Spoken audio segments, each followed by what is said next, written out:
So a lot of students think that when they're taking an essay exam, all they have to do is write that 5-paragraph essay and they're going to pass the exam, and they usually end up getting a D or an F. That's because 5 paragraphs is not enough for an essay exam. Okay, this is why I tell you to throw out the idea of the 5-paragraph essay. It is just not going to work. It's just not there, all right? What you want to do is you want to have a well thought out argument. And I know this is hard in an essay exam. It's stressful, but we expect you to write more. And I'm just going to say an aside really quickly. If you have a learning disability and you haven't had it documented, have it documented, okay? It's not to make it easier for you, and if you have issues like you don't want to admit you have a learning disability, I understand. Especially if you're dyslexic. Okay, if you're dyslexic, you're hurting yourself, all right? You're hurting yourself if you don't get this documented at the university because you need extra time to write.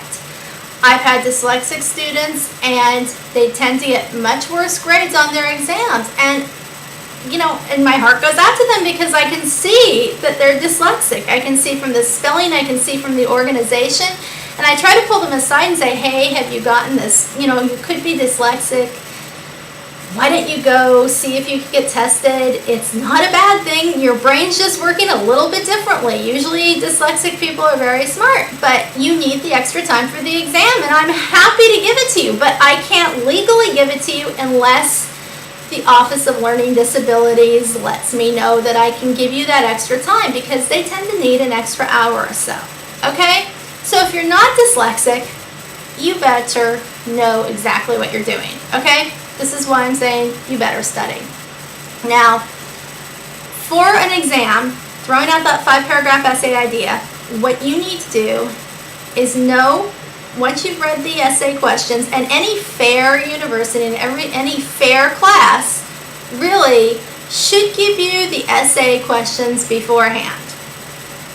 Most of the classes, the film classes I taught in, and any class I've taught in, tended to give the essay questions out early. Then we checked the blue books and nobody could cheat, but then you have no reason not to write a good essay because you can be prepared. Yes, we might have given you 7 to 10 questions, but you know what? If you actually prepared for those, you could cover the whole exam and you could get an A. So if you have the chance to get the essay questions beforehand, get them, study them, and you'll have no reason not to get an A, okay? But what you want to do is you want to have an idea of what you're going to write about once you read the essay question. And don't panic. I know you're going to panic because I used to panic. It's just natural. I mean, some people are cool under pressure. I'm not. Don't panic. Sit there and read it. Read the question and just take a minute. Just breathe and just let your mind go. Okay? Now you might think I'm wasting time, but no. You know, read the question. You might have 2 questions you can choose from. Read both. Think about them for a minute. Don't get all stressed out. And just think about which one you feel like you could answer better. You might not have a choice. Say you didn't do the reading on one thing. Well, then you're screwed. You're going to have to answer the other one.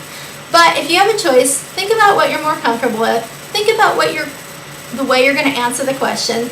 And don't immediately write some stupid thesis statement. Just write out the points of what you want to argue.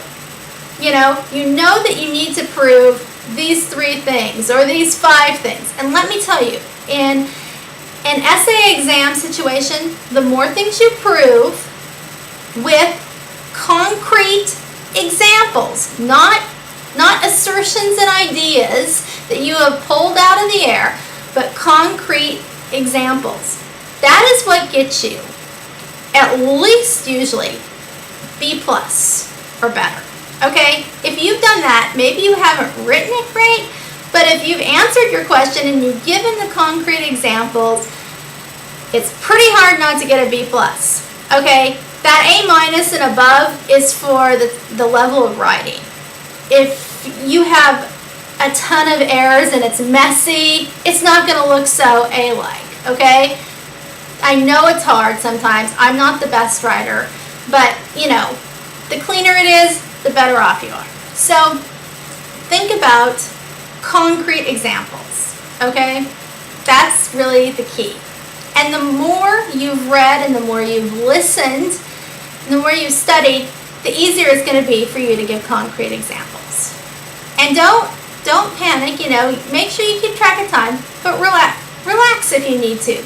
Put your pen down for a minute, 1 minute, and just like if you start freaking out.